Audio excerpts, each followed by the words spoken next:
Good evening, all. Good evening, sir. Good evening, all. Respected seniors and my dear colleagues, welcome to this webinar on COVID concern related to MIC in children. Really, at this time, we think of only COVID, and COVID. Now, there are many aspects of COVID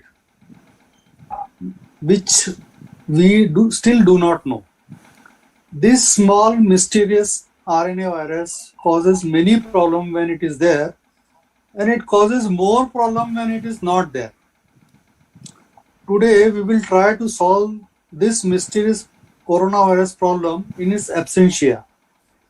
For this we have very energetic host, Dr. Roshni Sodhi madam, who will be moderating the webinar, and there are 5 detectives present who will try to solve the problem as the panelist.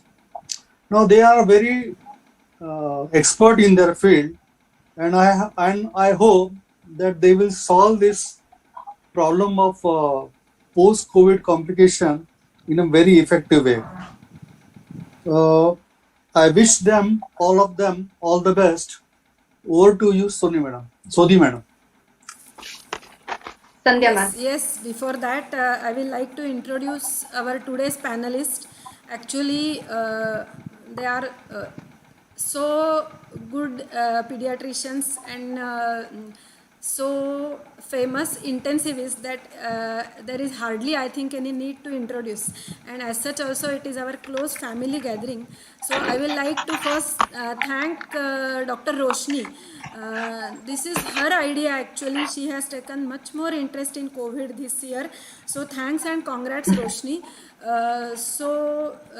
This webinar is organized just to discuss and just to interact with each other. So we have invited such intensivists, pediatric intensivists from Aurangabad, who are dealing with and who will be dealing with in future with the post-COVID complications. Most probably the second wave is getting finished now in Aurangabad, but in August-September we are anticipating the third wave, which will hit children worldwide. Also it is the same experience. So our corporation, our private hospitals, our private pediatricians, all are absolutely ready with their weapons and with their ICUs and with their energy. So this is the wonderful time and wonderful event to share their experiences with MISC, which has been highly discussed all over in the all pediatricians. And luckily in Aurangabad we are having so eminent pediatricians and pediatric intensivists working hard. So we will discuss with this panelist. Dr. Abhay Jain, he is pediatric intensivist working at Sigma Hospital. Dr. Nikhil Pathak, he is working as pediatric intensivist at Bajaj Hospital. Dr. Vinod Ingre, he is a pediatric intensivist working at MGM Hospital. Dr. Deepak Marakwad, who has entered our Aurangabad Pediatric Society since last 1 year, I think, and he is pediatric cardiologist doing wonderful job at Sanjeevani Children's Hospital. And Dr. Mandar Deshpande, we know him very well, working since so many years at Amrut Children Hospital. And our own famous anchor from Aurangabad, Roshni Sodhi. So I think with this introduction, all of us are eager to see and learn from these great people. So I think Roshni, you can start now. Sure. Thank you so much, ma'am. Good evening, all. At the outset, I should thank AAP for giving us this opportunity to share and continue our academic pursuits, because to learn, share knowledge is what all this pandemic is about today. It's coming up with new faces every other day. Dr. Sham and Dr. Sandhya have left no face unturned during this COVID times. They have been updating us with the protocols. They have been eagerly asking and discussing so many things and discussing with the corporation and government officials. So thank you. Thanks to them for letting us do this and doing all the good work and leading the academy with all the grit this year. Coming to the panel discussion today, let me just start with the screen share. There's not much on the screen, but let's have something around. Yeah.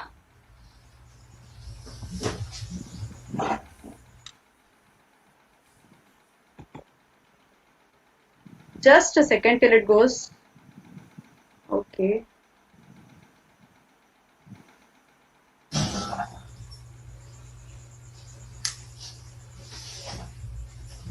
It refuses to go on the slideshare mode. Yes, now it does. So, multi-system inflammatory syndrome, C, N, and now even A, pediatric inflammatory multi-system syndrome temporarily associated with SARS-CoV-2, hyper-inflammatory syndrome.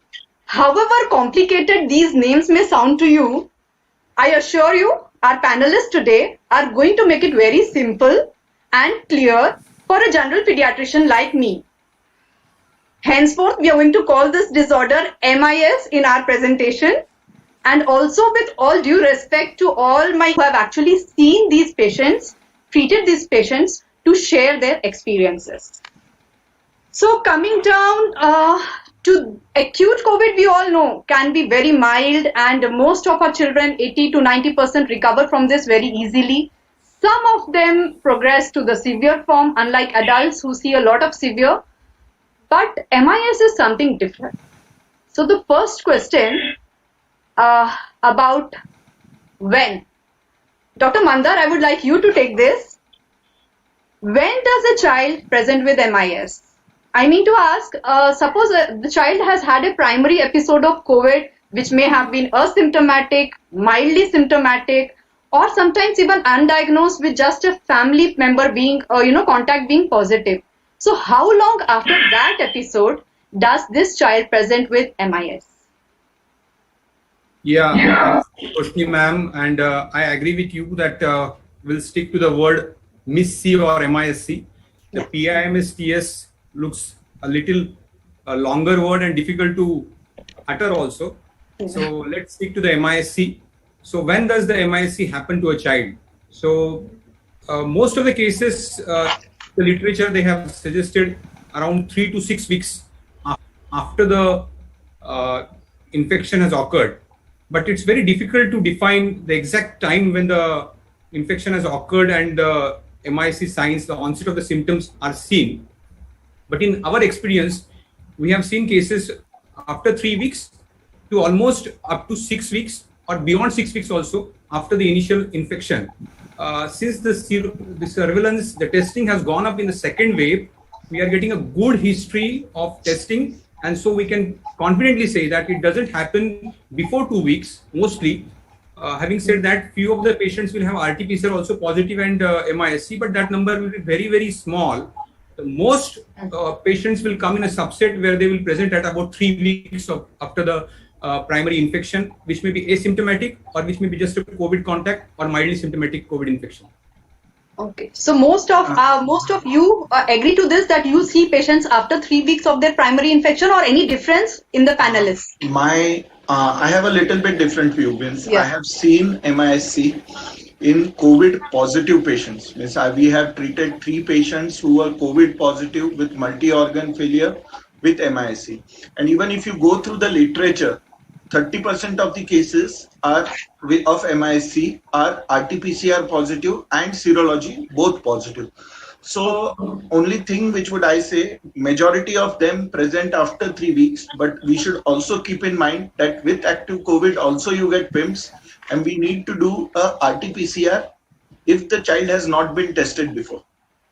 Okay. So every time the patient is admitted, you are suspecting PIMS, we need to do an RT-PCR. Okay. Yeah.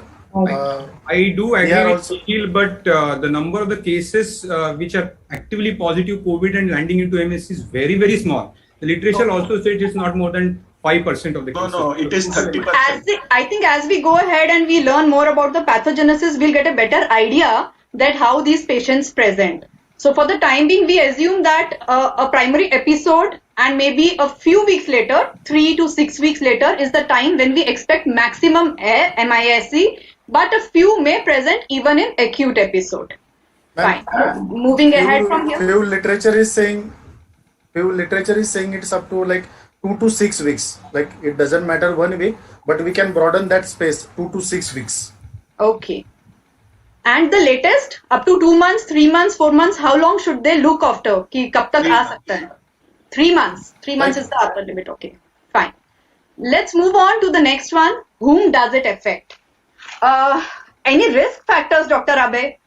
Age predilection or gender predilection that you see for MISC? Predilection for MISC, but definitely age does matter. It is presenting in two types of age groups. One is peri-infancy age groups, 2 to 3 years age groups maximum is one age group where it occurs. And second is 10 to 12 years of age. 1 or 2 years you can extend this age group on both the sides.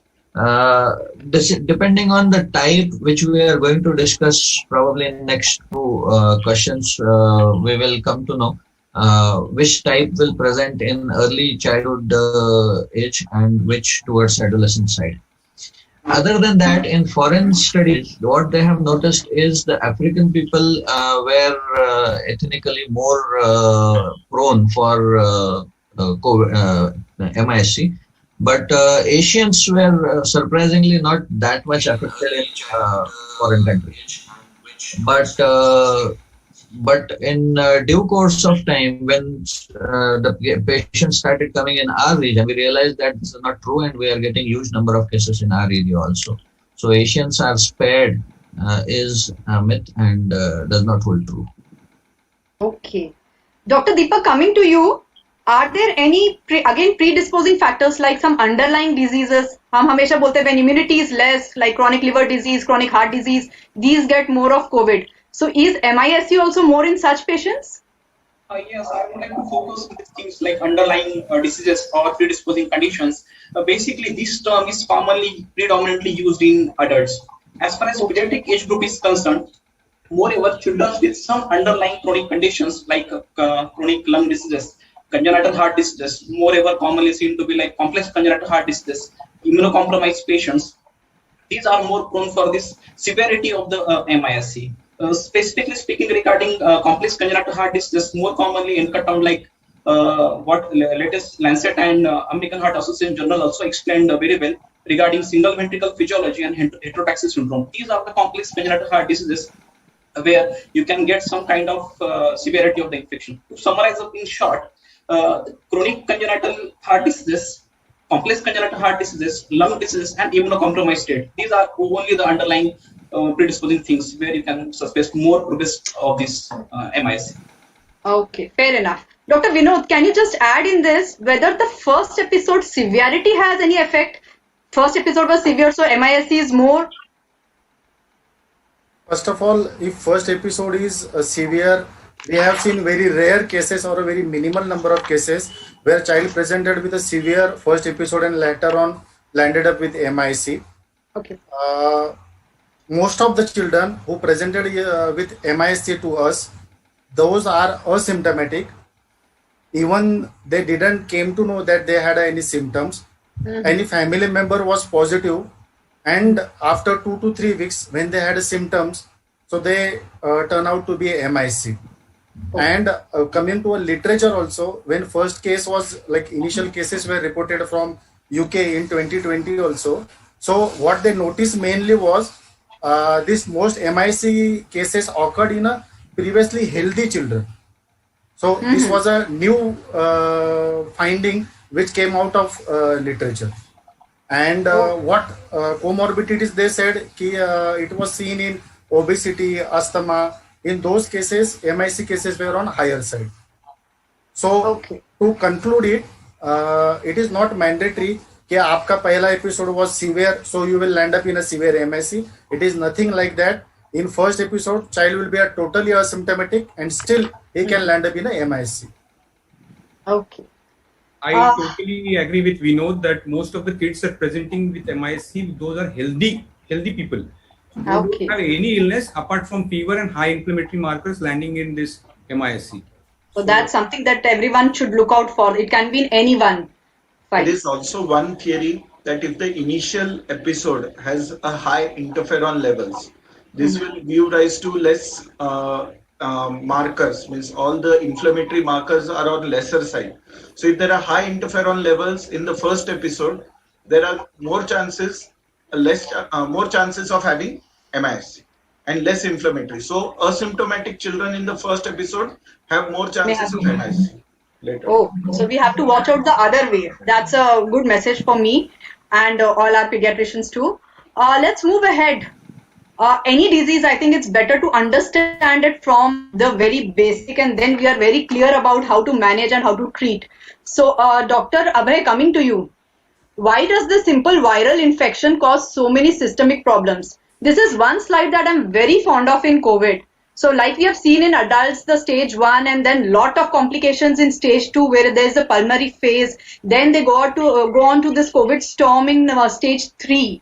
So where does our MISC fit in here, Dr. Abhay? See what happens whenever you are having a viral response phase starts, first phase, that gets cleared, and then by the time the second pulmonary phase in adult starts, that starts because of the viruses are being engulfed by with the help of ACE2 receptors into the cell, and then they reach the pulmonary area. In pediatric age group, this ACE2 receptors are not in abundance, and that's why they don't reach. So they are colonizing only the nose and the pharynx. This is the place where they are maximally concentrated. What happens is, to get rid of them, the macrophages gets activated, and then the host inflammatory response starts. So practically this phase is skipped off. Pulmonary phase is skipped off in children, and directly after some time, they'll end up into the hyperinflammation phase. Now, this hyperinflammation phase occurs mainly because of 2-3 reasons. First reason is this macrophage,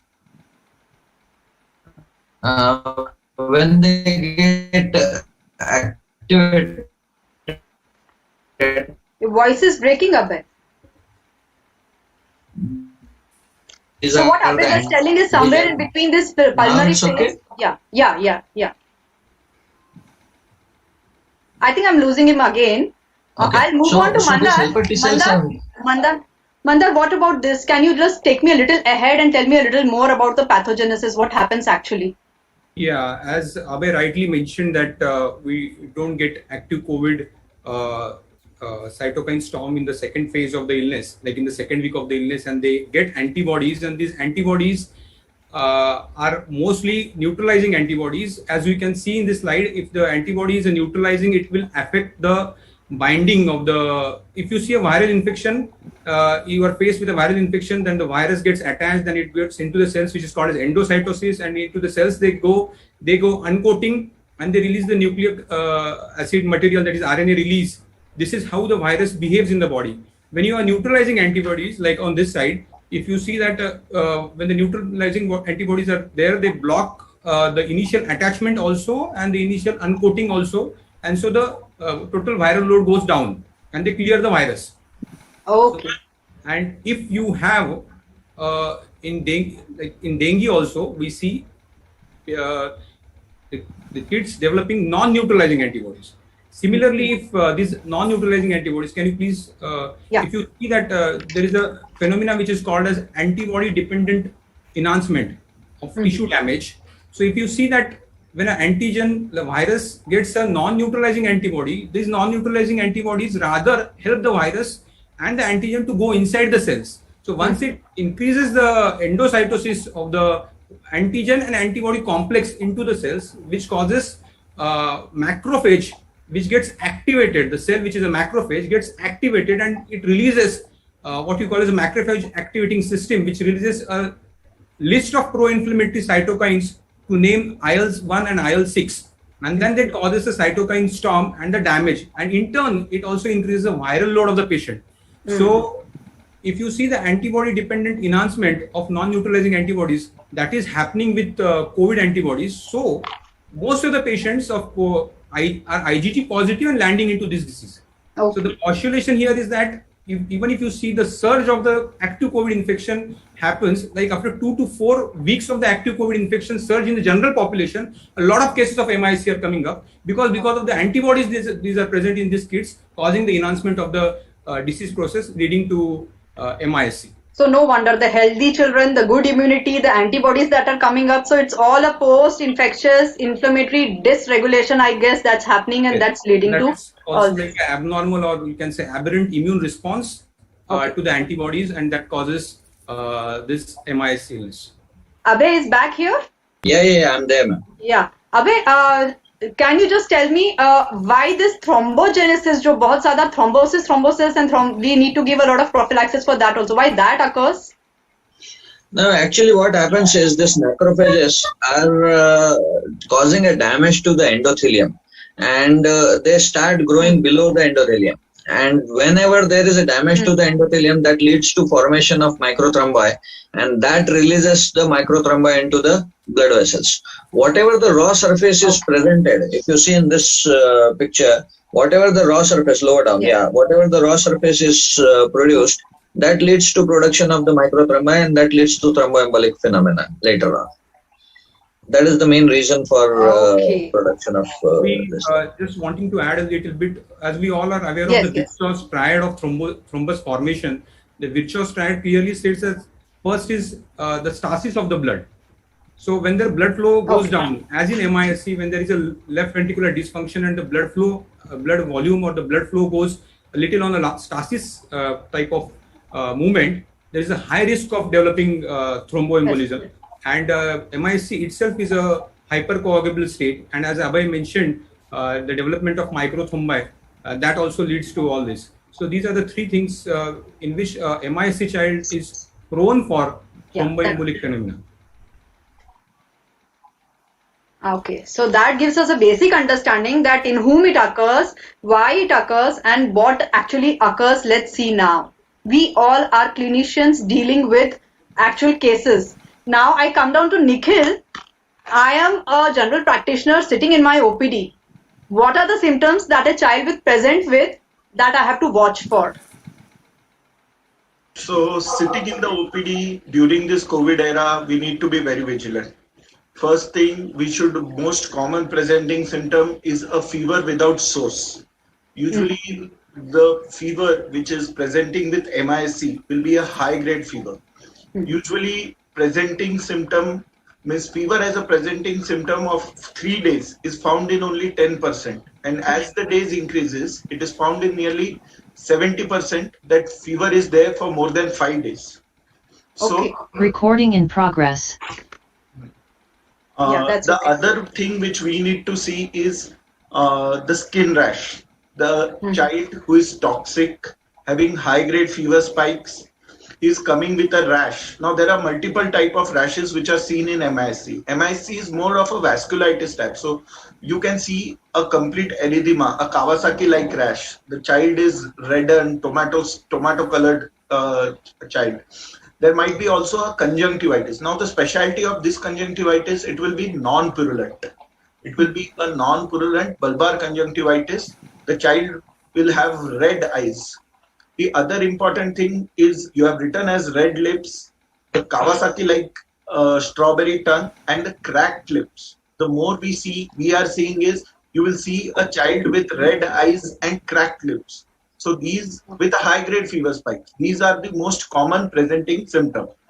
Now what we see is the second most common presenting symptom in children is gastrointestinal.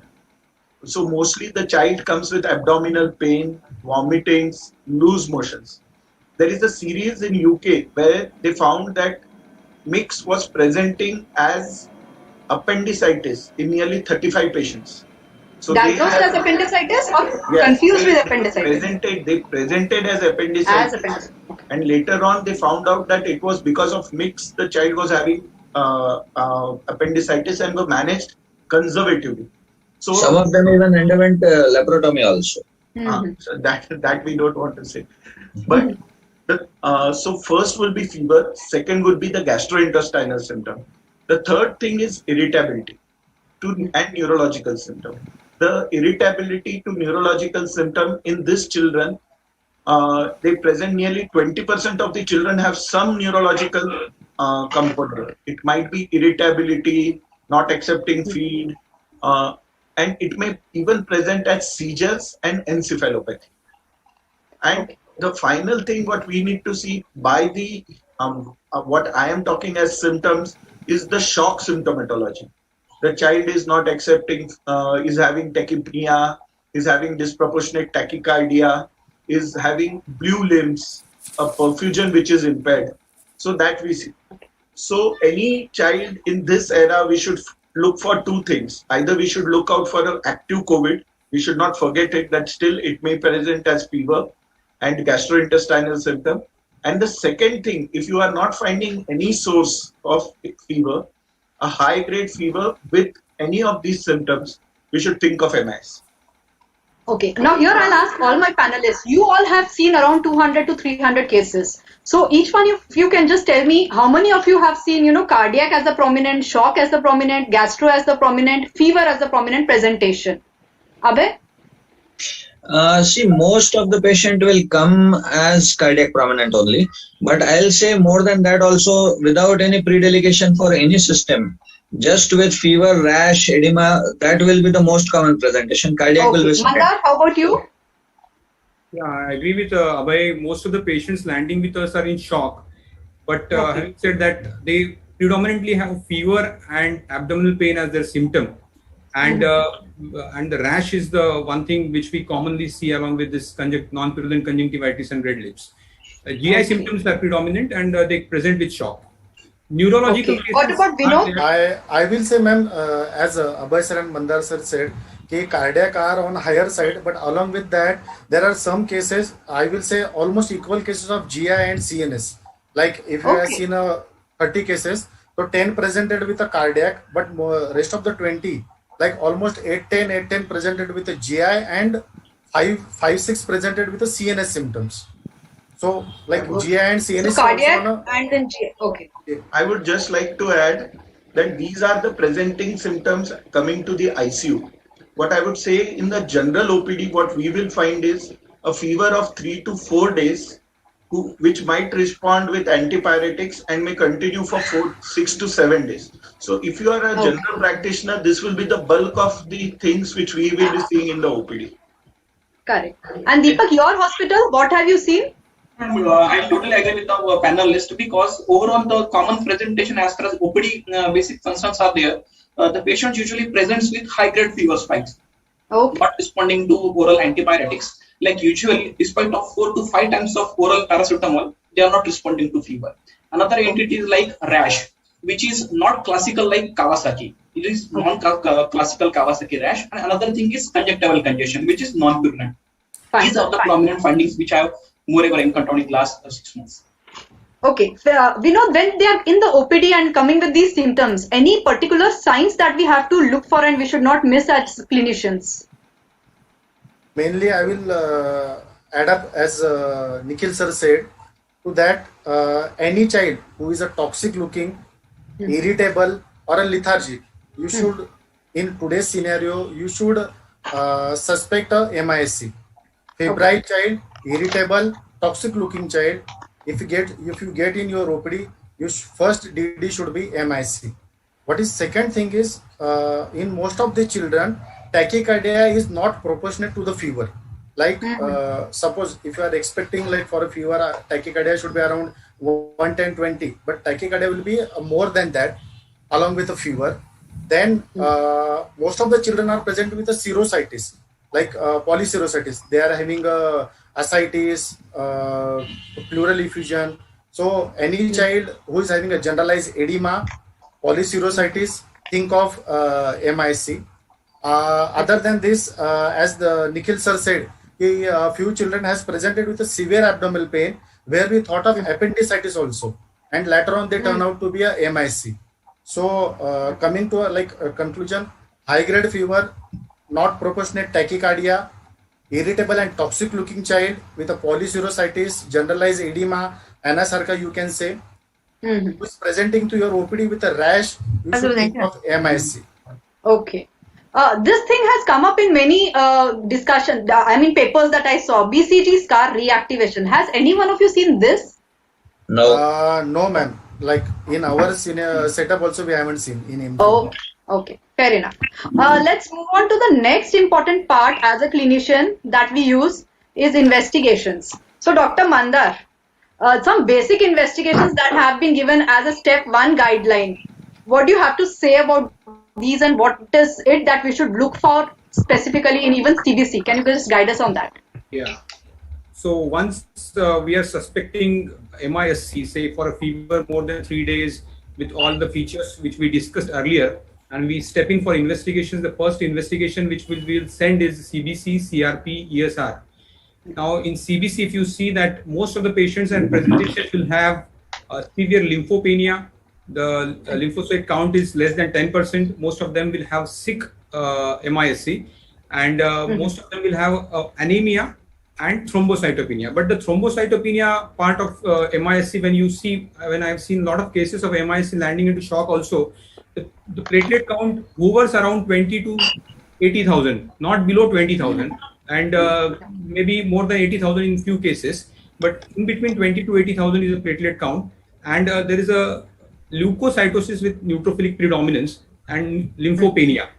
And the CRP, yes, I think CRP is key investigation here. So anyone who is suspecting MISC should send the CBC CRP on the OPD basis also. And if you see a CRP which is going high, maybe in 3 digits, we have seen a lot of cases coming with more than 100 CRP, and they are mostly otherwise said are MISC.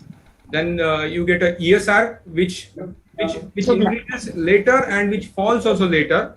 And when you give IVIG treatment, the value of ESR also doesn't predict the outcome of the disease. So CBC, CRP, ESR, we get a albumin tested. Hypoalbuminemia is a hallmark. Most of them will present with polycirrhosis and a low albumin. This transaminases SGPT, SGOT are on a higher side, though not very high. They have a mild transaminitis.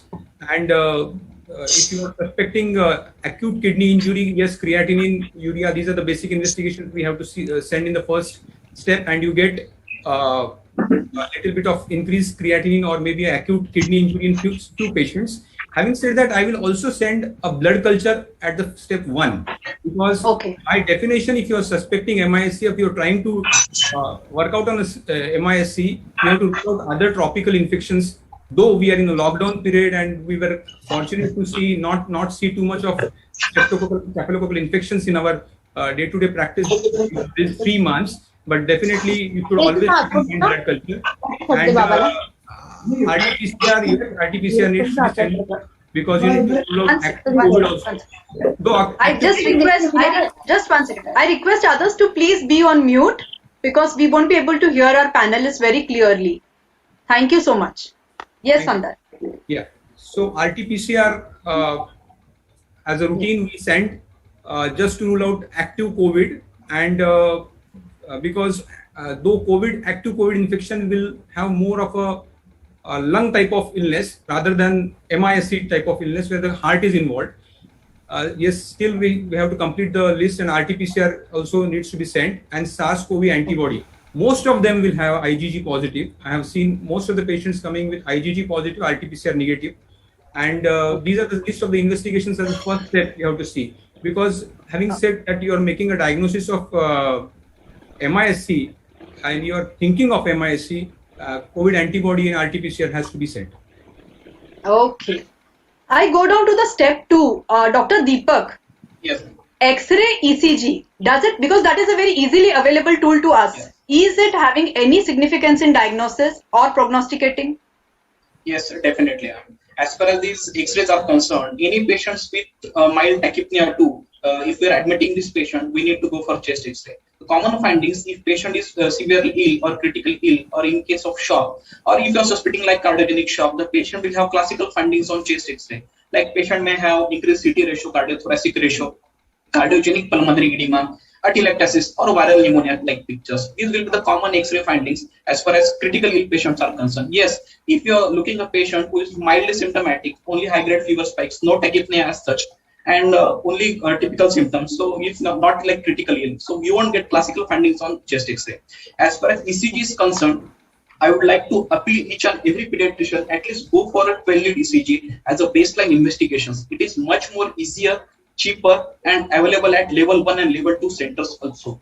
because what American Heart Association also has explained very nicely, this direct stress effect of myocardial injury to the sodium potassium pumps of this myocardial cell wall. What they have mentioned, the inflammatory markers will reflect a direct viral load on this myocardial enzymes and myocardial endogenous adenosine conduction disturbances, conduction deficiencies, all these things. So basically, this ECG is a baseline tool and which is very important for day-to-day practice. The So common what do I practice look for in the ECG? What do I look for in the yes. Most commonly, the ECG abnormality which are commonly seen is prolongation of QTC interval, sinus arrhythmia, disproportionate tachycardia with fever, then abnormal D-wave inversion, then again arrhythmia like monomorphic arrhythmia, then premature ventricular contractions. These will be the common findings as far as prelude ECG of pediatric age group is concerned. Fair enough. What about echo? I think cardiac presentation has been one of the most important ones that most of you have seen. So what is the timing? When is the echo done? Is it for diagnosis? Yes, as far as today echo is concerned, this is which more ever play a major role in this management of this pediatric MISC. As far as diagnosing this coronary ectasia is one of the entities where you will go for IVIG and other modalities. But echo will also guide you to go for inotropic support, shock-like symptom, or other effects of this MISC. For example, many times in classical Kawasaki symptoms also, or atypical Kawasaki of illness of MISC also, you won't get coronary ectasia. The other most common findings in MISC in these second waves are encountered as LV dysfunction, myocardial deficient myocardial wall motion, then isolated LV dysfunction, isolated RV dysfunction, pericardial effusion, unexplained pericardial effusion that is not like severe, which is causing a tamponade effect, and regional wall motion abnormalities. These are the common echogenic findings which are commonly seen in pediatric COVID. I remember having heard about Z scores a lot for KD. Yes. So is that having any role here? Yes, ma'am. As far as classical Kawasaki-like illness is concerned, coronary ectasia, Z scores more than 10 they have mentioned. But frankly speaking, this giant aneurysm is very rare. Okay. This only coronary perivascular brightness or G scores more than 2.5 is more than sufficient to go for IVIG or another modality. Okay. And what about these biomarkers, the other enzymes? I mean, I hardly have a knowledge about them because that's done mainly in adults. So can you just tell me a little bit about these two? Yes, this pro-BNP and TROP-T, these are the very specific marker for this cardiac function. They will directly reflect the early changes of myocardial injury and myocardial infarction. Even the patient presents with some cardiogenic symptoms, you should get this patient investigated as early as possible. The raising titer of these investigations or decreasing trend of this investigation will guide us to go for actual way of management. Okay, that's revealing. Okay, I come to you, Abhay. Now, Yes. these tests we have heard a lot in adults. Ferritin, LDH, IL-6. Are they all important in pediatrics also, especially MISC? Okay, before going to this test, I'll just have a mention of one or two tests which were been discussed earlier. Regarding CRP, I would like to tell one thing, that many a times when we are investigating a child with fever, we get CRP positive, but we are not getting all the classic signs or symptoms or the criteria to be fulfilled as MISC. In these cases, CRP will be helping you a lot. Repeated CRP means in 1 or 2 days next, if the CRP is rising 2-fold, 3-fold fast, this generally, which we have seen in bacterial infection, it does not happen usually. That definitely gives an idea that we are heading towards MISC in those cases where we are investigating earlier. Second, X-ray. For peripheries where we don't have 2D echo facilities. Now, X-ray will be a very important tool, like ECG, what Deepak has said. X-ray will be an important tool. Most of the time when the child is active playing and may not have any other symptom.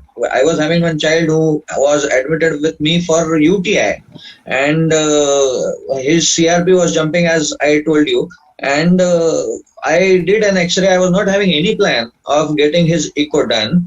Did an X-ray and there was a cardiomegaly in that. The child was absolutely stable hemodynamically. And later on, I found that he was having coronary ectasia when, in fact, the child was absolutely normal, playing and doing everything normally. So doing an X-ray may sometimes help you in this way also, even if you don't have an echo at hand. But definitely echo will be needed in due course of time. Now coming to ferritin, LDH, triglyceride and IL-6. Now ferritin, LDH and triglyceride, these three things are mainly needed for, there are two types in which we classify MISC, or there are some differential diagnosis where MISC is generally confused with like HLH is there, where we need to differentiate HLH from MISC. In those cases, LDH and triglycerides help us a lot to differentiate these two entities. Ferritin, if you see, if ferritin is more than 500, generally it goes in favor of HLH type of secondary HLH type of MISC. And that's why we need to classify within the MISC type which type of MISC it is. We need to do this investigation. Now coming to PT, PTT, D-dimer and fibrinogen. Now these are having some different significance, as what we did with ferritin LDH was to differentiate from other disorders. PT, PTT we are doing for looking out for complications which are associated with MISC. Now, D-dimer is one which has been used left, right and center in acute COVID also and in MISC also. The reason being, it is actually a fibrin degradation product which is very specific when a clot is formed. Whatever the cross linkages are there, when the plasmin breaks down this cross linkages to remove the clot from the body, these products which are produced are measured as D-dimer in the body, and they are more specific than fibrin degradation products actually. So, so this D-dimer, if it is rising, it indicates that the clotting is going on inside the body, and body is breaking those clots into smaller fragments. That indicates that active clotting process is there. That will consume your platelets. That will consume your clotting factors also. And so you need to do your PT-PTT also. In these cases where your D-dimer is high, mostly your PT-PTT is also high and your platelets are low. Practically speaking, this patient is heading towards DIC or is already in DIC depending on the clinical condition. Fibrinogen you may or may not do because it is not readily available. And even if you do it, you don't have any significant treatment to be based on that. So fibrinogen you can skip, but rest of the things definitely you will have to do to either rule out or to find out the complications. Fine. And IL-6 helps us in treatment is one thing I wanted to ask you. Yeah, now IL-6 is a very problematic thing actually. Earlier it was stressed a lot that IL-6 is to be done, and it is if it is sky high, it indicates that you are landing up with problem, and many of the guidelines are based whether you should use tocilizumab and all those things in these cases depending on IL-6. But IL-6 is not a very standardized test. The values of IL-6 which you can get on the same sample in one lab will vary at the same time in another lab. So nowadays, people instead of monitoring IL-6 have shifted from IL-6 to CRP, which is more standardized and which gives you accurate results, and you can rely on those results whether it is working properly or not. So if you have a luxury of doing IL-6, go ahead and do. But when you are having CRP, I don't think so there is much need of going ahead. At least in basic cases where there is not much problem to go ahead with IL-6. Fine, fair enough. Nikhil, you have been telling us that there are lots of 20% have neurological complications, around 30-40% come with GI complaints. So USG, MRI, I mean USG abdomen and MRI brain, do they have any significance in initial workup? Initially, we need to stabilize the patient, because some of the neurological complications may be attributable to shock or your circulatory disturbance, the volume deficit, and even the cardiac dysfunction.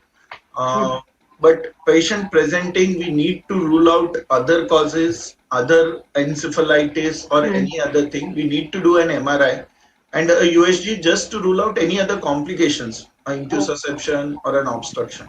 I would just like to make one simple point here.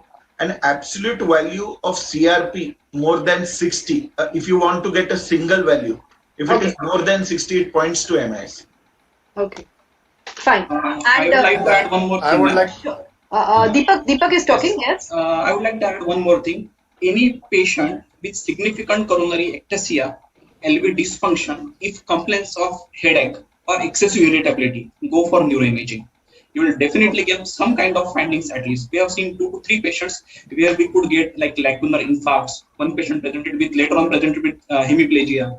So any patient with significant LV dysfunction, either there is thrombus or not, with significant ectasia, complaining of irritability, headache, go for neuroimaging.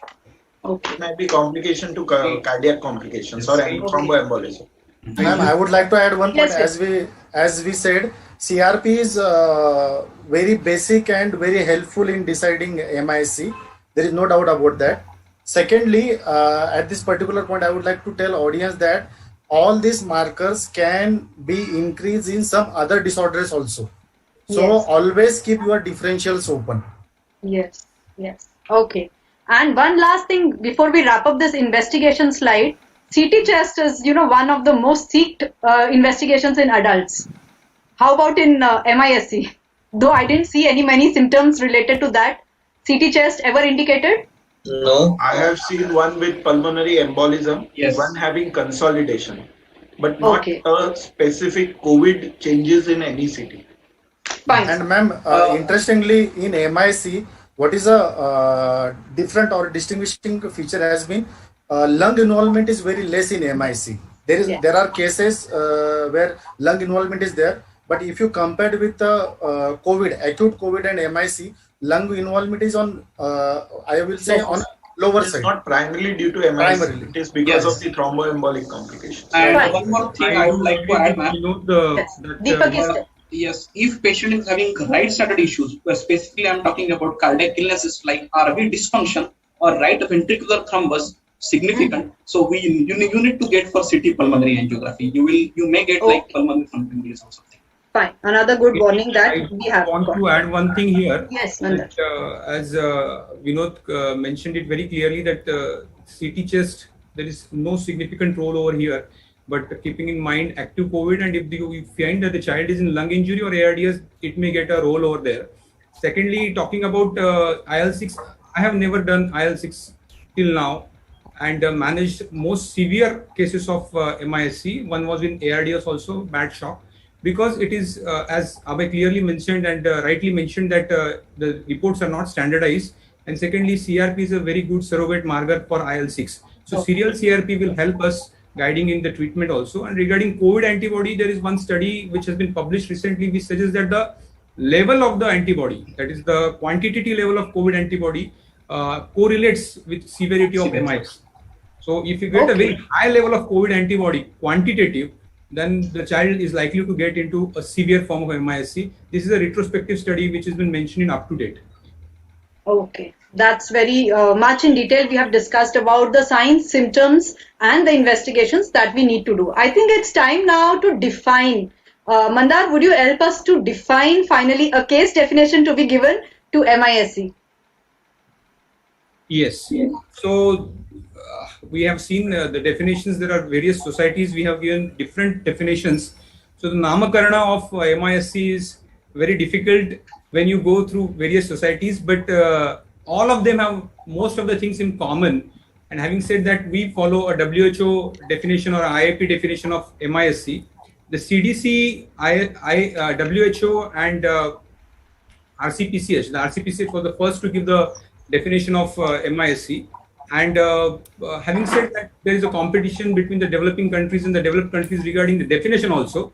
So developed countries put their own definition, but for practical purposes, any child presenting with fever more than 3 days, with one or more, with 2 systems at least involved, with signs of inflammation and signs of rash, non-purulent conjunctivitis, mucocutaneous inflammation, hypotension or shock, and maybe a myocardial dysfunction in form of pericarditis, valvulitis, coronary abnormalities, and evidence of coagulopathy and acute gastrointestinal symptoms like abdominal pain, and elevated markers of inflammation like high CRP, as Nikhil correctly mentioned, more than 60, ESR or a ProCal, and first and foremost ruling out other tropical infections, and ruling out other plausible causes of this fever and infection. And there should be some evidence of COVID-19. But having said that, now we are in an era where there is a spread. So we may not get RT-PCR positive, we may not get a antibody positive, and still we can get a patient of MISC. So that has to be taken with pinch of salt. But the evidence of COVID-19 has to be there in some or other way, at least as an exposure to COVID-19. So this forms the definition. There are three different societies. The CDC has mentioned it below 21 years of age. The WHO has mentioned it below 19 years of age. There are subtle differences. Otherwise, by and large, they are the same. There is a very important thing which I wanted to highlight on the CDC definition is that they have mentioned that any patient who is coming with shock and requires hospitalization and is dying or sick is MIS. So this is a very strong statement by CDC which was given in last year, that looking at the load of the cases and looking at the surge of the cases, and 2 to 4 weeks after the surge of cases of COVID in general population, any child coming with shock, MISC needs to be ruled out. Okay, I think having the WHO IP definition in our OPD will help us to go and streamline whether we are on the right path or no. This is one thing that will guide us. Like Nikhil, all religions teach good things, good learnings. Similarly, all these definitions are same. There are very little differences. So follow any one of them. Practically, I feel that WHO and CDC definitions are very good. Fine. Nikhil, now that we have a fair idea what MISC is, just tell me whether it's always catastrophic, something to dread, or are there milder forms also of MISC? Now, as Mandar sir had said, has already said, MISC is fever with 2 system involvement, with a COVID positive serology or PCR, and we have ruled out the other causes. A simple definition. So once we start fitting the patients in this definition, we find that we can divide them into a multiple groups. Now, mostly we get a Kawasaki. First group would be a Kawasaki-like disease. Means the child will be having fever, a conjunctival congestion. The child will be having means mucocutaneous syndrome, means lymphadenopathy, and coronary ectasia. This Kawasaki-like disease patients will not be in shock. They will be having high-grade fever spikes. So this will be our first group. The second group which they have mentioned is a child with fever with multi-organ failure, not typical of Kawasaki disease. Here the child will have multi-organ failure, will be in shock, will have severe inflammatory markers which are raised, and cardiac involvement. So it may be left ventricular function abnormalities, there may be thromboembolism. So these two are the major presenting symptoms.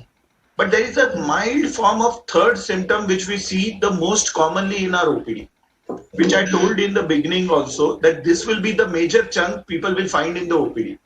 Here, they have labeled it as FIMS, means it's a febrile inflammatory syndrome.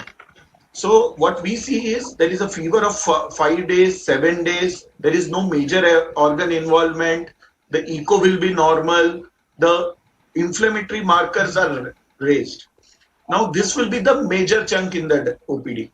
So what we need to do is we need to be first patient. We need to rule out the other causes in this syndrome. We need to initially manage with only anti-inflammatories ranging from paracetamol to sometimes a naproxen. Sometimes we have to use for fever with naproxen. If these fever spikes are not responding after 5 to 7 days, you can use a small dose of steroid for 1 to 2 weeks. Okay. Now, these chunk will be more available. We will be seeing this more chunk in the peripheries where they will see that the child is playful with no any signs of shock, no any signs of KD or any organ involvement. They will only be presenting as fever. Right. Use a small dose of steroid I think किसी का YouTube on है. So please put it on a silent mode. Yeah. So what we should do is we should just wait for 5 to 7 days, because if we start it early, we might mask the other disease or other disease localization, which may harm the child. So Yes, what we I'll come should back to steroids very soon. So these are the mild forms. Very commonly we see this form, KD-like presentation. Dr. Vinod, can you just tell us about this presentation so that we are all clear what have we to look for? As Nikhil sir said, KD-like will be basically presenting without shock, without having a multi-organ dysfunction. So if you want to treat this patient, like if you are concluded it is fitting into a KD-like presentation, so you should go for a IVIG, and dose should be 2 gram per kg, and as a single dose, and it has to be given over 8 to 12 hours. Then you should go for a low molecular weight heparin, that is 1 milligram per kg, and this low molecular weight heparin or followed by aspirin has to be totally dependent on the clinical condition of the child. How is the child, whether he is in ICU, he is starting to go in a multi-organ dysfunction. On this basis, you can decide about low molecular weight heparin and aspirin. So this child is in no shock. Still he may require these drugs. Yeah, still he may require, because sometimes child may be having a central line, maybe having a he is bedridden for a longer duration. In that scenario, you might need to go for a low molecular weight heparin. That's why I said it has to be taken a judgment basis on the clinical features and clinical condition of the child. Okay. And Deepak, coming to you, when we go to the severe form, the shock with multi-organ dysfunction, Yes. does the treatment change? Yes, definitely. This proposed mechanism behind this shock by AHA is very clear. They have directly mentioned there is direct myocyte injury, plus there is down-regulation of cardiac protective enzyme, which is called as ACE2. So usually this patient will have either a distributive type of shock or patient will have cardiogenic type of shock. Okay. Any patient with symptomatic patient of shock with unexplained murmur, unexplained muffled heart sounds, murmur specifically speaking about the recurrent systolic murmur grade 2/6, and tachycardia disproportionate or bradycardia, which is also disproportionate, you should always suspect cardiogenic shock. And what about the support? Do we restrict fluids here, or we have to treat the shock with fluid pushes, and or do we require early intervention with inotropic support? Yes, as far as this is concerned, if specifically speaking regarding distributive shock, primary abnormality is there in basically vascular tone. Cardiac output is initially maintained by initial fluid boluses, usually 5 to 10 ml, 20 ml per kg. But gradually, with the serial clinical assessment, you will come to know patient gradually deteriorates like anything. And specifically speaking regarding cardiogenic shock, as I mentioned earlier too, unexplained murmur, if echo is not available, you should always suspect these things: unexplained murmur, muffled heart sound, murmur that to be much more significant, tachycardia, bradycardia, tachypnea. So this will be like a cardiogenic shock. So you will come to the entities, like inotropic or fluid support. If we consider a patient which is like mild symptomatic, means patient CRT is a bit delayed, having no significant cardiac findings, and echo, ECG, and lab parameters are not yet available, you can try a short fluid boluses for the same patient, like 5 to 10 ml per kg. You can wait for 1 hour to see the response. If that patient is not responding to the initial volume resuscitation, always jump to the inotropic support, like epinephrine. Specifically speaking, in cardiogenic shock, if patient is moderately symptomatic, means patient is having delay in CRT, then patient is having tachycardia, which basically patient is not in frank shock, but definitely patient is moderate category of shock. Then you should always start with epinephrine with milrinone. These will be the ideal drugs to start with this moderate category of the drugs. And as far as severe cardiogenic shock is concerned, it means significant muffled heart sound, extreme tachycardia or extreme bradycardia, then you should always consider dobutamine, milrinone plus epinephrine. These are the classical guidelines proposed by AHA. That's wonderful. So it's all well defined, protocol based. We have to refer to that and treat the patients. But let me again be very clear. Treatment always is a confusion. Abhay, steroids. The steroids have caused a lot of mess in adults with all complications of mucor and all. So we don't want to use them inadvertently in pediatrics. Please tell me, oral prednisolone, oral dexa, any role in treatment?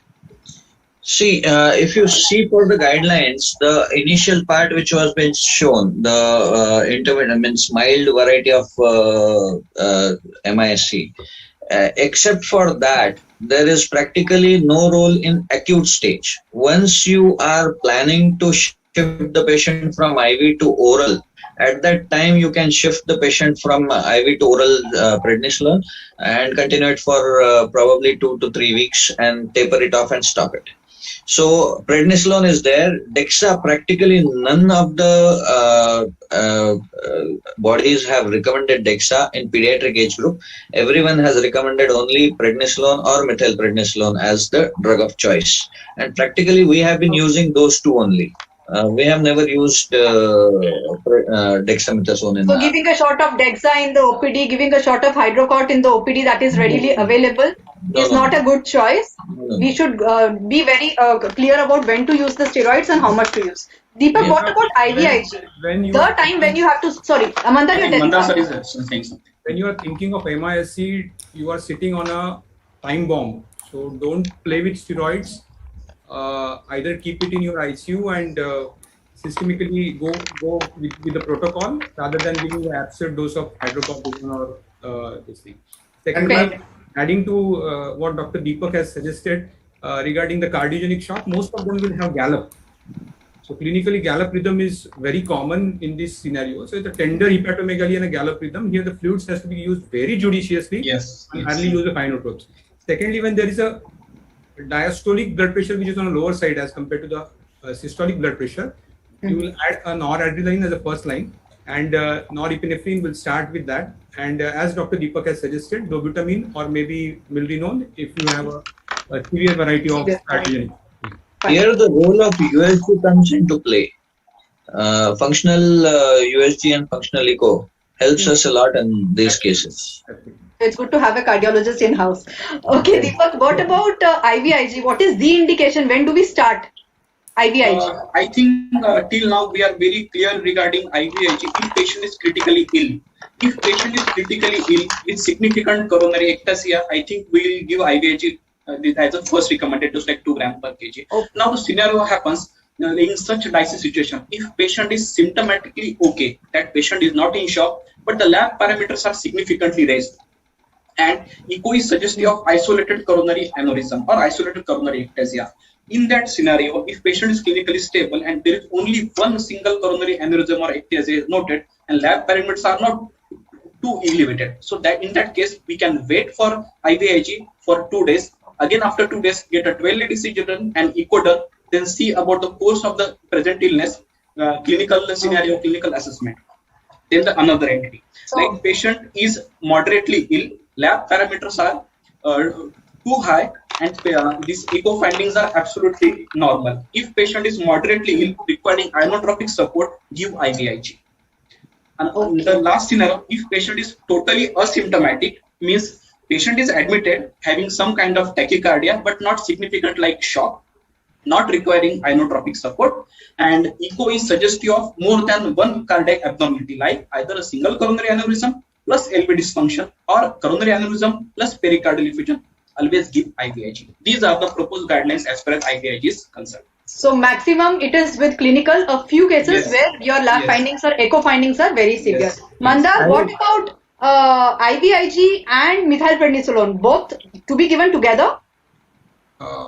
Actually, Abhay wanted to add something. Abhay sir is speaking something. Sir, you continue. I'll speak after that.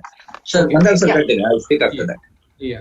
So, as Dr. Deepak has suggested, I think with a single coronary artery involved, we may wait, but still it is a dilemma here because ideally Kawasaki disease guidelines clearly suggest that we should do upfront IVIG in such scenarios. So medico-legally also, if you're looking at a coronary dilatation, a Z-score more than 2.5, which is a mild to moderate coronary dilatation, I think IVIG will come a little upfront.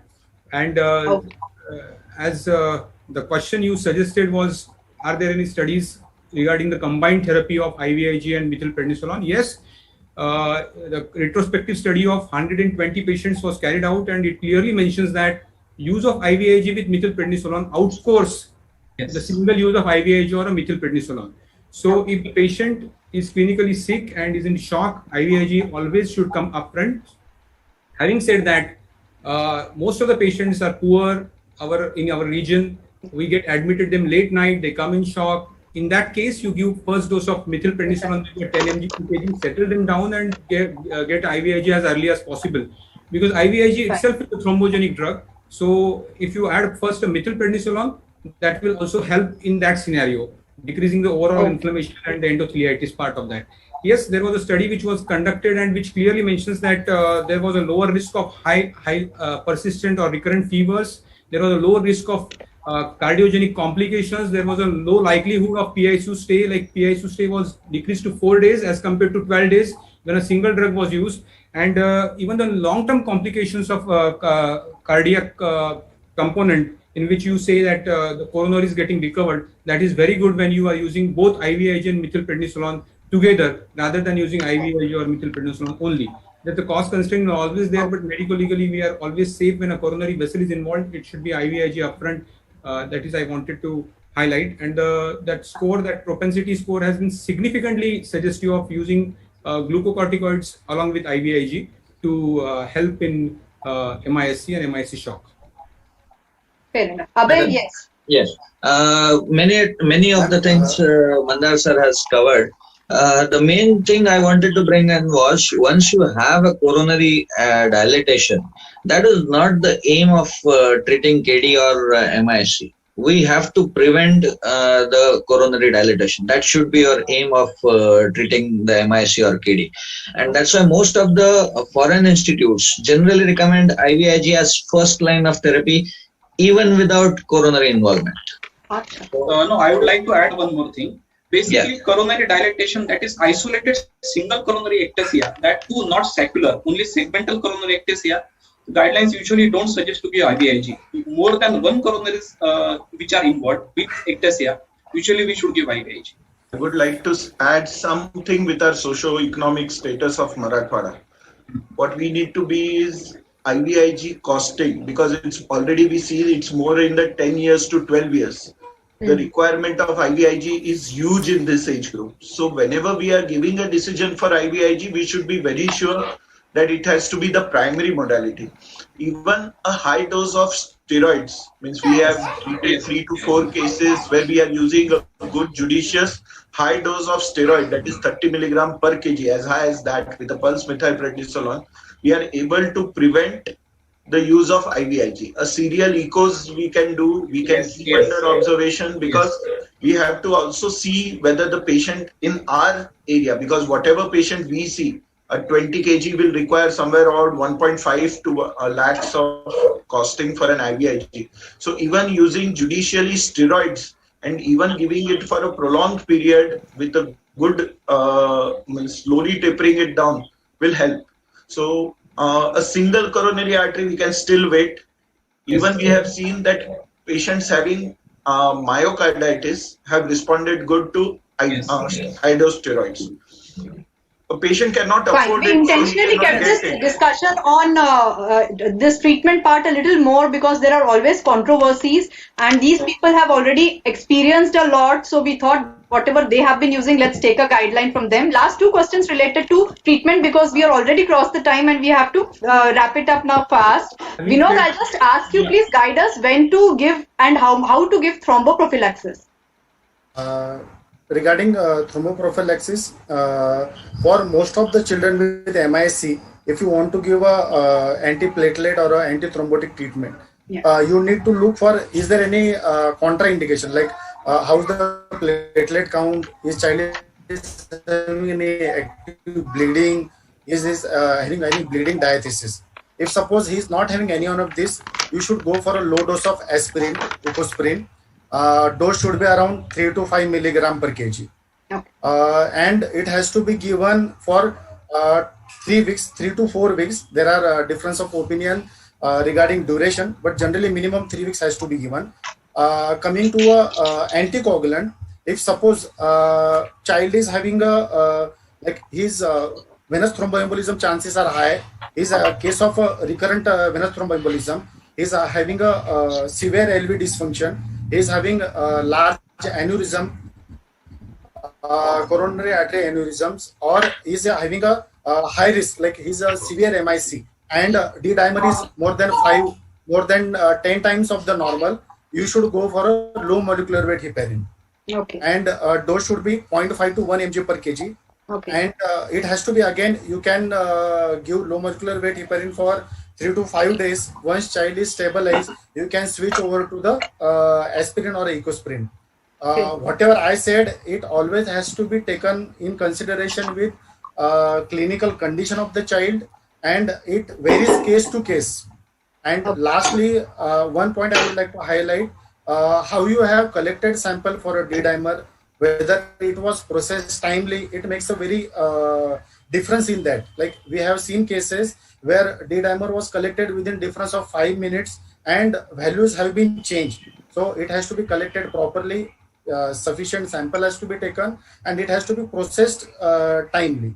So then only you can rely on the value of the D-dimer. Fine. So rather relying on the lab, I think again and again it's being stressed that go by the clinical judgment also. Nikhil, lastly, tocilizumab. It is difficult to spell and even difficult to get.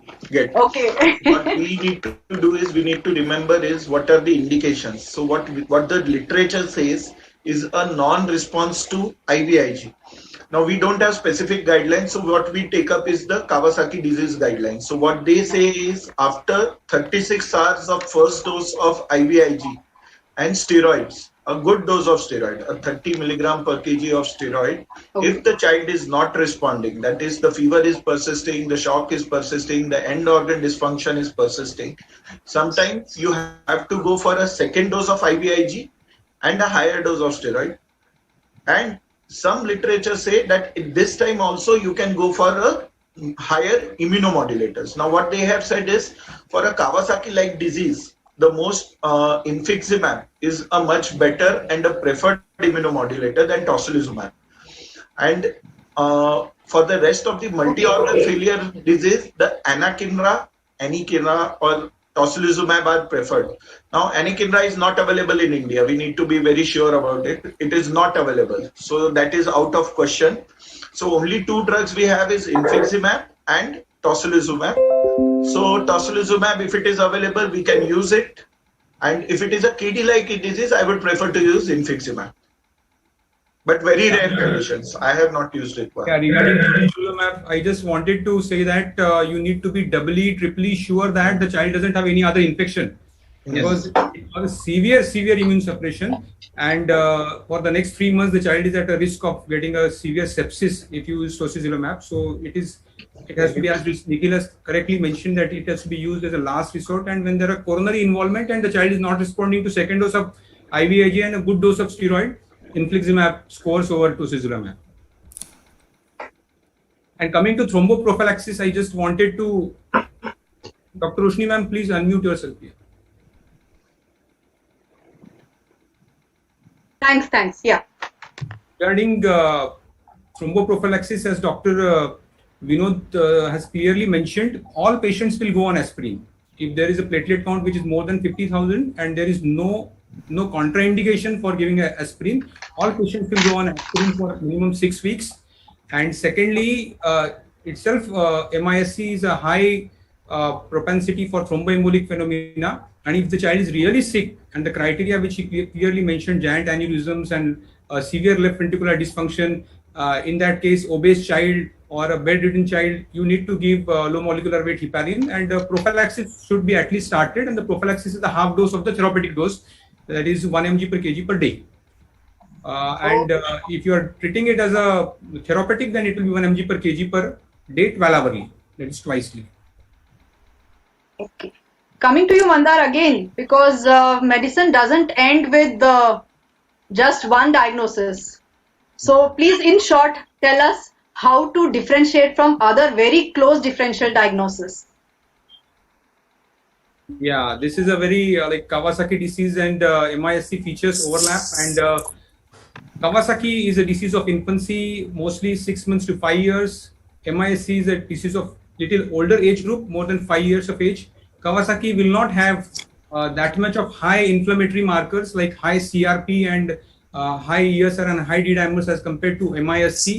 Kawasaki doesn't present too much with GI symptoms, mainly abdominal pain, and MISC presents with predominantly abdominal pain and multi-organ symptoms. Kawasaki will have a myocarditis which will be very incipient, which will not be florid myocarditis. In MISC, we see a lot of myocarditis and requires a lot of support for that treatment. This is how we differentiate Kawasaki disease from MISC.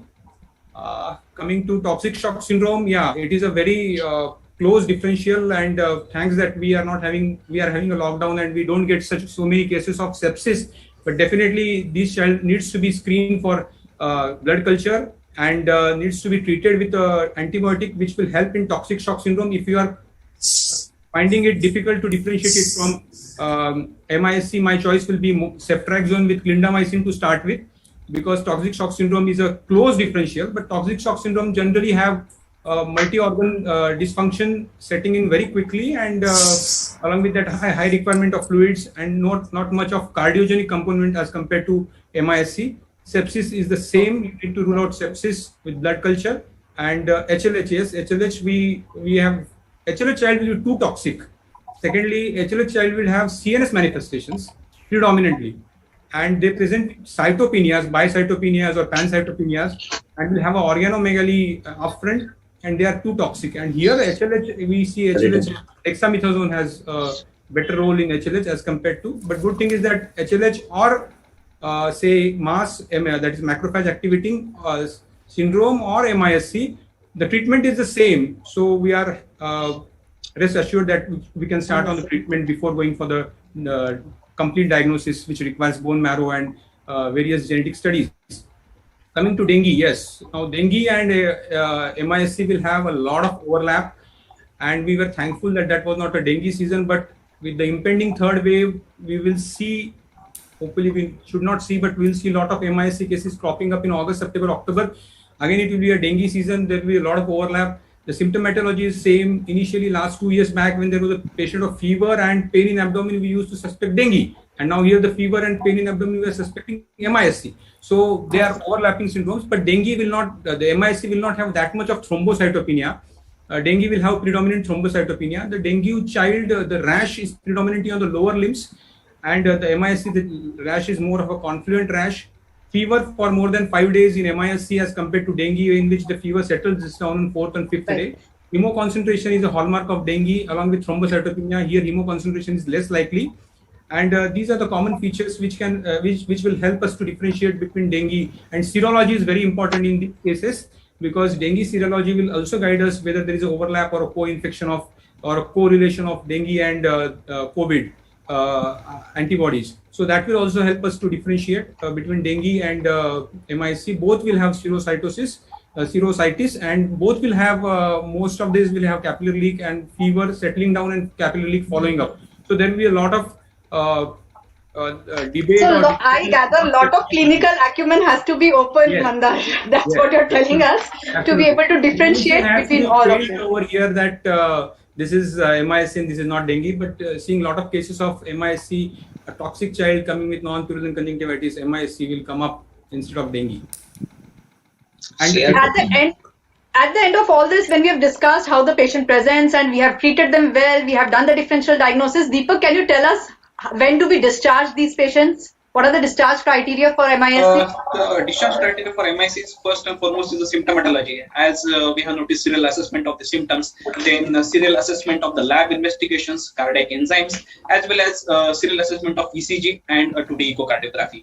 See, please keep some things in mind. I would like to focus on some things like ECG of patient who is clinically asymptomatic of post-COVID illness is suggestive of sinus arrhythmia, sinus bradyarrhythmia, narrow QRS complexes is not to worry, because these are the things which will be looked after sometimes, and serial assessment will be required for these things. And echocardiography wise, isolated single coronary aneurysm is decreased Z scores as far as previous investigations were concerned. Is categorized under discharge criteria. Basically, any patient with coronary aneurysm with decreased Z scores as compared to the previous Z scores can be dischargeable. Okay. And Nikhil, do we need to follow up these patients because we see a lot of follow-up problems in post-COVID, long COVID? So MISC, what do we look for in follow-up? Where's Nikhil? Nikhil, Mandar? Okay, I think. Yeah. Nikhil, Yeah. unmute. Yeah, Nikhil. We have to keep a watch. We have to follow up the patients. As Deepak has already said, the echo, if there is a coronary aneurysms, you need to follow up them on a more regular basis till the aneurysm or ectasia goes off. For those with a normal echo or a normal echo on discharge and normal tests on discharge, they should be followed up with on 7 to 10 days duration. They should be tested before tapering down the steroids and even after stopping the steroids, because sometimes after stopping the steroid, the disease may rebound. So accordingly, we can decide the duration of the steroids. As we have already discussed about aspirin, thromboprophylaxis, we have to continue it for minimum of 4 weeks and keep a baby on a follow. Having done all this, Abhay, what has been the prognosis of the patients that you all have treated? See, prognosis by and large is very good. The mortality is absolutely very less. There are some cases where we do lose such children, but they are very less in number. So overall prognosis is good. But if you see at morbidity, even at 6 months also, we are having some patients who are having easy fatigability kind of features, probably because of their cardiac conditions or probably because of overall inflammatory process, we don't know. But the literature also suggests similar kind of thing, that the sequelae of this may long live up to 6 months. They have also noticed, probably more than that, which we don't know. In due course of time, we will come to know that how long the sequelae are persisting. So overall, the Roshni, mortality can- is less and prognosis is good. Yes, Vinod. Yes, ma'am. No, I think Dr. Khandai. Overall, the mortality that you have seen is less and the prognosis is good. Yes, Yeah, yes. mortality is very less, ma'am. Hardly like. I think that's a very good note. Only one thing is, ma'am, patient has to be treated timely, diagnosed timely, and treated timely. The results are excellent. Okay. One more thing I would like to add, ma'am. Yes, Deepak. Any patient with acute fulminant myocarditis, the mortality is very high. Okay. I know overall mortality of MIC is not that much significant, but cases of acute fulminant myocarditis, they may deteriorate like anything. The patient won't give time also. Okay. So overall mortality is low and the prognosis is good. I think that's a very happy note to end this talk on. And as we wrap up with this information, I would like to have one last message from each one of you, the expert panelists who have been dealing with MISC. Just a minute, Roshni Nikhil? madam. Roshni madam. Ji sir. Hello. Roshni ji madam. Sir. कुछ questions ले लो ना. Sure, we'll take sir. एक message इनसे ले लेते हैं, then we'll open the chat box. Chat box. हाँ. I would just like to say we will most commonly come across FIMS, that is the febrile inflammatory, which will be the most common presenting symptom. We need to be vigilant, and if any involvement requiring intensive care, refer them to ICU as early as possible. Okay. Deepak, from you? I would like to appeal all the pediatricians who are there at remote places and who are working at level 1 and level 2, try to get at least a 12-lead ECG done, because I have seen cases which are coming like sinus arrhythmia, deteriorating like monomorphic VTAC and landing up in polymorphic VTAC. So this ECG will be very much helpful as far as initial early myocardial injury is suspected. Okay. Vinod, from you? Ma'am, in today's scenario, I would like to add 2 points. For every fever, keep MIC as your differential. For every fever, keep your MIC as a differential. But while treating the child, don't use steroid for all the children. Okay. Okay, and because why I'm saying this, because steroids are a double-edged weapon, it has to be used very cautiously. Keeping differential of MIC is very good, but treating every fever as a MIC is not good. Okay, fair enough. Abhay, from your side? CRP is a very good test to diagnose and monitor, and late presentation is home for more complications. So earlier diagnosis is better. Fine. And Mandar, from you? Yeah, I think high index of suspicion has to be there. And as CDC mentioned that any shock should be considered as a MISC shock, otherwise said. Secondly, don't use steroids right, left and center. Use them judiciously. And if MISC not picked up and managed well, it will be very messy rather than MISC. Okay, that's wonderful. Thank you, my panelists, and thank you, viewers, for being here. And now I open the chat, and I request Khandelwal sir, Sandhya ma'am, and I'll also go through for asking the questions that are in the chat. I think Roshni, most of the questions in chat box which were asked earlier, they were in due course of discussions were actually answered. Some of the questions I will take which were not answers. 2 to 3 of the viewers were insistent upon asking what is the role or what is the significance of procalcitonin versus CRP. So what is better, or how you can throw light on that? No, actually, yes, ma'am. CRP and procalcitonin both are used for as inflammatory markers. Since CRP is cheaper and easily available as compared to procalcitonin, we prefer to use CRP, and it is well standardized also. Some people do use it to differentiate between bacterial infection and inflammatory process, but it is not a clear-cut distinction with the help of procalcitonin. Means they think that CRP positive is inflammatory and procalcitonin positive is bacterial. It is not like that. Procalcitonin can come positive in inflammatory disorders also, though it is little later as compared to what CRP can come. So CRP would be a better marker to use and to follow up as compared to procalcitonin. And to add into that, what class we are catering, CRP is cost-wise is also effective, and like managing the child with CRP is we haven't faced any problem with that. Yeah. Okay, so in face of MISC, CRP is okay. Yes, ma'am. Okay. Even as I see, most of the questions have been covered. One more question was, I think, asked by Trupti. Role of oral anticoagulant, rivaroxaban and dabigatran. What is the role in pediatrics, MISC? Till date, there is no indication of starting on these oral anticoagulants.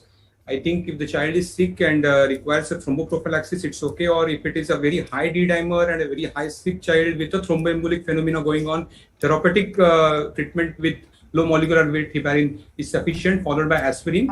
With giant aneurysms which are not seen, maybe more than 5 or 10, dual antiplatelets are recommended, in which aspirin along with that clopidogrel has been added, but we have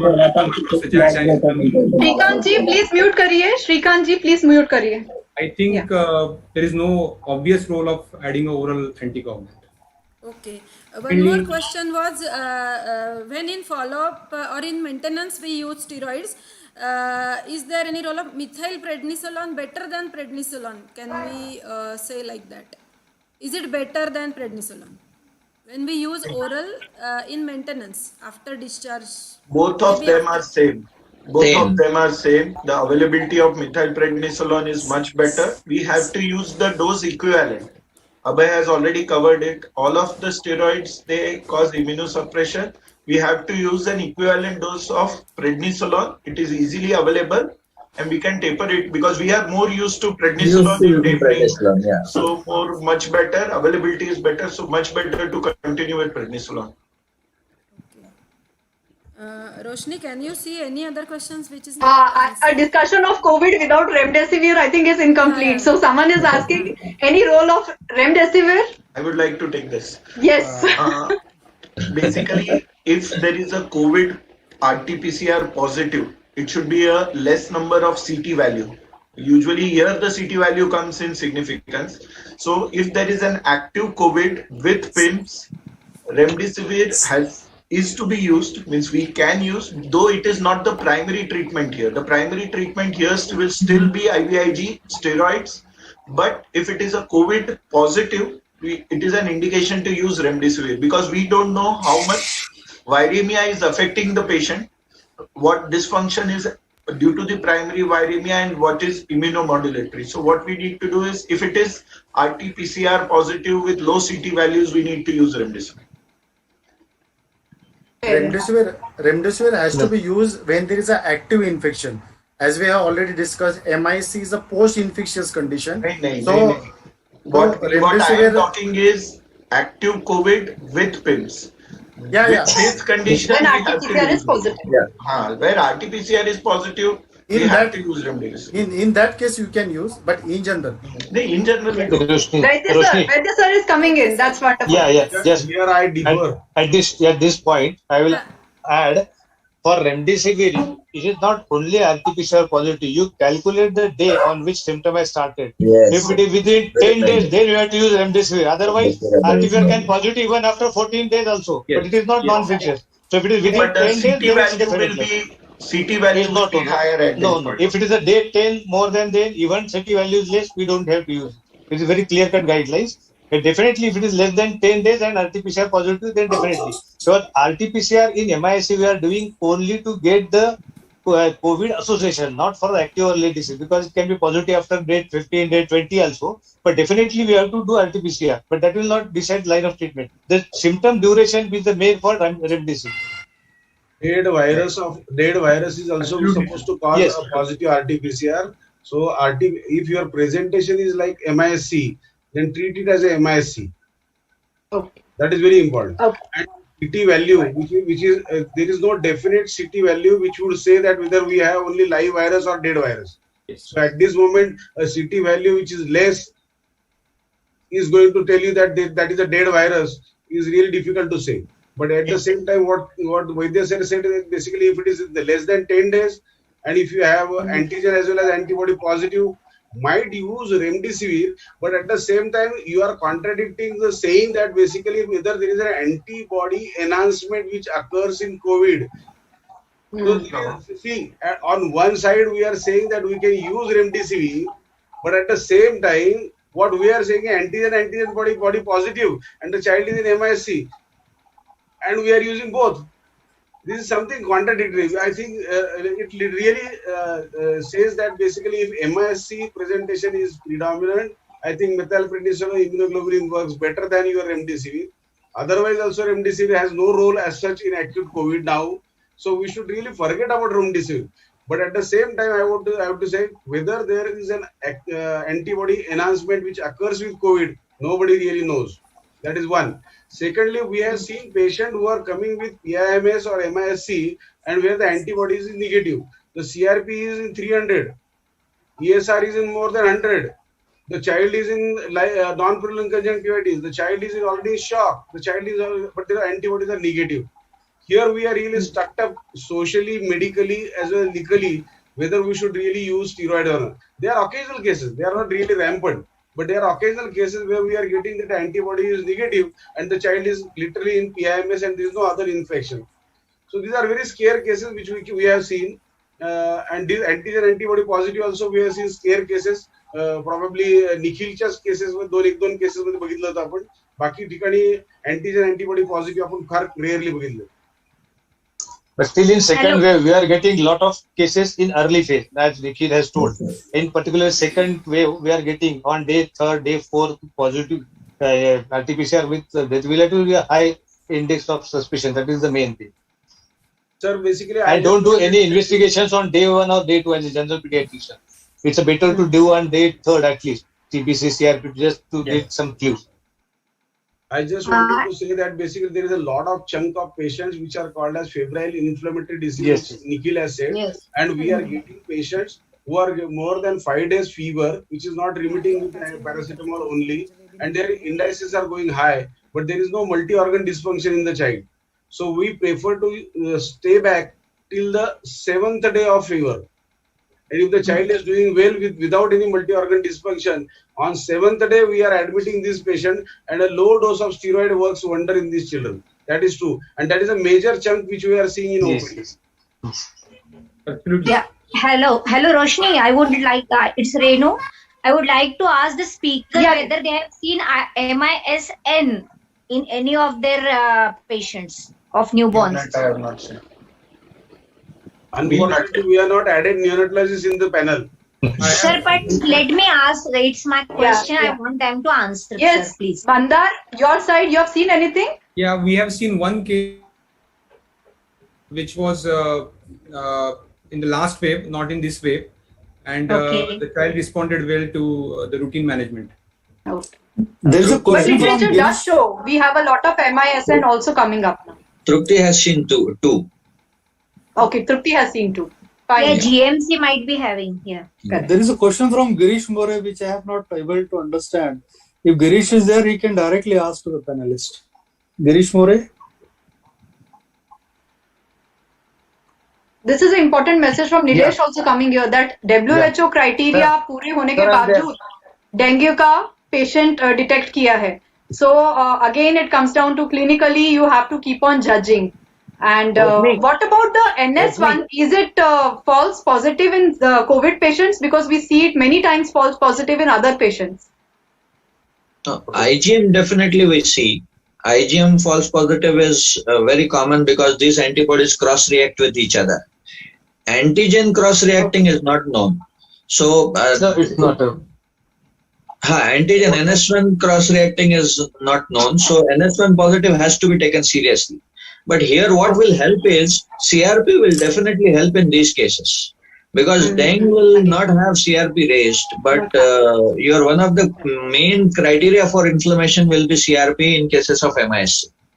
What I feel is instead of going by serology, we need to go it more on a clinically in this case. Hemoconcentration, thrombocytopenia, shock, all the treatment remain the same.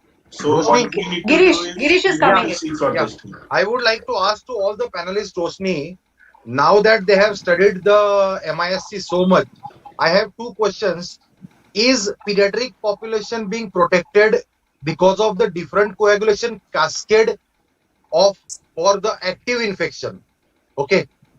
Because pediatric population, we think that they have a strong immunity and they are being protected. Is there any role of a different coagulation cascade up to certain age limit that is being protected, that protects the pediatric COVID population? And the second thing, why they are not get infected, that slide Abhay explained कि viral phase और फिर उसके बाद में की जो phase है.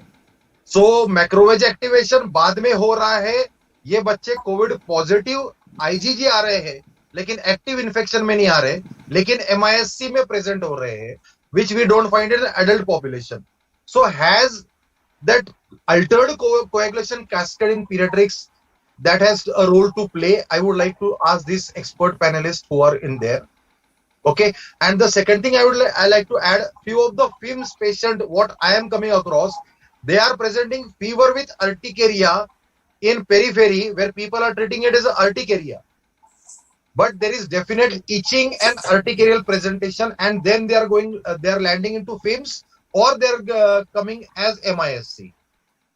Okay, so that is the one point. And the third point is, please the panelists explain the pediatricians if they are treating post-MISC patients, what should be the dose of aspirin if required, if the patient is not put on immunoglobulins, has the patient to be put on a higher dose of aspirins if the patient is not affording immunoglobulins, and for how much duration, and if steroids are put to them, which steroids are preferred and for how much duration till the time they are followed. And in FIMS, is it mandatory for every child suffering from FIMS to get an PUDI echo done to have a medical legal safeguard for us? That's all. He's come up with 5 questions. I hope each one of you has heard one. Yeah. All 5. Yeah. Abhay, from pathogenesis. Abhay. As far as I have read, I have never come across an different coagulation cascade which is helping.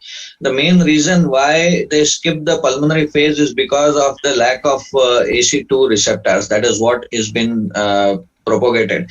There is one more theory which has been proposed, and they have proved it also, that there is PIMS is more common in the second phase because of the gastrointestinal absorption of the viral particles or the viremia. Now this is occurring because of one Zolune is one of the molecule which has been found, which is responsible for breakage in the endothelium between the gastrointestinal endothelium and the gastrointestinal epithelium and the vascular endothelium. The linkage between the two has been broken by the Zolune. Now this Zolune is responsible for passage of these particles, viral particles inside from the GI tract, because they have found that those who were having PIMS, they didn't have any secretions. Means when they took the secretions from the lungs, they didn't have any virus present in the lung secretion. But whereas when they cultured the blood, and in that they found the viral particles to be present, and they found out that it has come from the gastrointestinal source more than the respiratory source. The logic which we were putting, that it is more of a delayed response, here comes to a question mark again because of this theory, because they have found a viremia present at the time of PIMS present. It is not the complete virus. Probably the particles of virus, superantigen, which has been responsible for the antigen stimulation, is been presented from the gastrointestinal system, and that leads to the production of inflammatory markers. This is what one of the other ways of by which the cascade can develop. But clotting cascade, definitely I have not read up till now. Yes, but Abhay, you have told it exists perfectly, because gastrointestinal tract lung tissue, if you calculate the surface area, is much less than gastrointestinal level, so they get more of the virus particle. Only thing is that in that study they could not do the stool PCR. That's what were the limitations of that study. They could not do the stool PCR. Otherwise, they would have confirmed that. But it is basically gastrointestinal symptoms mainly. They don't have respiratory symptoms. Another thing, interestingly, what I read, basically it's like Kawasaki. It's a genetic predisposition. Yes. And the whole world is little astonished that there are no cases of PIMS in China and Japan. Yes. They are still in China. They don't find any cases. We still with all this. There is no case of PIMS or MIMS in Japan and China. They don't know. And now another immunopathophysiology about Kawasaki and PIMS. They are on different pathway, and that's why the immunomodulation drugs, they are working differently. The Kawasaki is mediated by IL-17 and tumor necrosis factor. That's why influence is much better in Kawasaki, which is not in the PIMS, because that PIMS and Ankindra is little better, but it is not available. Anakinra, but we are not getting here. That is a little different. Even T cell substrate is different in both the disease. So immunopathology logo, they are working. There is a little different pathways for these two. I would like to just add something. The immunophenotype of KD and MISC and HLH is different. That Vaidya sir has correctly mentioned, and that must be the reason for all this. And there is no second coagulation pathway which Dr. Girish sir wanted to ask. And his second question I would like to take regarding the role of aspirin and the dose of aspirin, what he suggested. Every patient should go on aspirin if you are suspecting or treating a MISC case or a diagnosed case of MISC. If there is no contraindication for aspirin, that is platelet count more than 50,000. IAP suggests more than 80,000, but it is more than 50,000, and there are no bleeding diathesis and other contraindications for aspirin, and there is no aspirin hypersensitivity. All this should go for aspirin, and huge or large dose of aspirin, that is 50 to 75 mg per kg divided into 4 doses, is used in few cases where the fever is persistent and you find a Kawasaki-like illness with aneurysms. I think there we can put them on till the patient becomes febrile, and then follow up with 3 to 5 mg per kg of dose given as a single dose maybe for next 6 weeks. That is regarding aspirin. Basically, aspirin works for carditis. So using it in an anti-inflammatory dose, what we use in antiplatelet, there is an antiplatelet dose and there is an anti-inflammatory dose. So when we are not using IVIG or we are just using steroids, we can use a high dose of aspirin for treating carditis. And other this anticoagulant oral, where indication is when Z score is more than 10, then definitely they advise for the additional oral anticoagulant for at least 4 to 6 weeks. Sir, rest of the questions we have forgotten. So can you please repeat? At 11 o'clock in the night, I think it's okay, Abhay. Abhay, the question was, should every FIMS patient for a general practitioner be evaluated for 2D echo to be medico-legally safe? Yes. I will suggest yes, sir. If you have facility, you should go ahead. If you have a facility, you should definitely go for a 2D echo. If we get as FIMS, it is with a normal echo. Yeah. We have to document a normal echo, then we can say it as a FIMS, or you have to observe it. If the child is responding after 4 days, 5 days, if there is a prolonged fever, you have to investigate. You have to show that there is no end organ damage, and then only you can call it as FIMS. No, I would like to add one more that you thing. cannot call it as FIMS. No, I would like to add one more thing. Any patient requiring admission is the patient for 2D echocardiography. Any patient who requires admission. जसं मी सांगितलं ना sir, माझा patient absolutely normal होता. Absolutely normal patient in a febrile inflammatory state, you can wait and watch for the echo and let the inflammatory markers go high and clinically patient deteriorate, then you can go for echo. Secondly, in a peripheral center where echo is not possible, I think clinical acumen, disproportionate tachycardia, high and rising CRP, signs of inflammation like non-purulent conjunctivitis, organomegaly, and along with that, if you are able to do biomarkers, I think that will be helpful, like NT-proBNP and D-dimers. That will give a clue whether the child is setting in for MISC and echo is required or not. Whether cardiac involvement is there or not. Yeah. With the And Girish, to be very sure, No. Sir, last question to all the panelists. You are working at a peripheral center, 200 kilometers, and the pediatrician wants to refer you tomorrow. Today he is looking at an MISC like symptoms. What should be the drug of choice he should give and then send him to you? I will tell him to send it right away, because if he is suspecting a MISC and it is already 4 or 5 days of MISC illness, if he doesn't have a facility to treat it, I think he's sitting on a bomb. Better he send the patient right away to a center where it can be managed. And secondly, without looking at the other picture, directly giving a dose of steroid, that will be little too high to say. So supportive care, a good blood culture, if possible, give a good antibiotic and manage the shock component of it. If it is possible, oxygenate the child and then refer the child as early as possible. Okay, thank you, Mandar. I have simple 2 comments to make. One is basically whenever the patient of MISC comes in the shock, how does it really differ in the management when you have a coronaries dilated or not dilated? Because we are fortunate that in Aurangabad we have a pediatric cardiologist who is looking after all these cases. But let me tell that all audience should carry one message, that whenever the patient of PIMS or MISC comes in a shock, that means he has a severe cardiac dysfunction.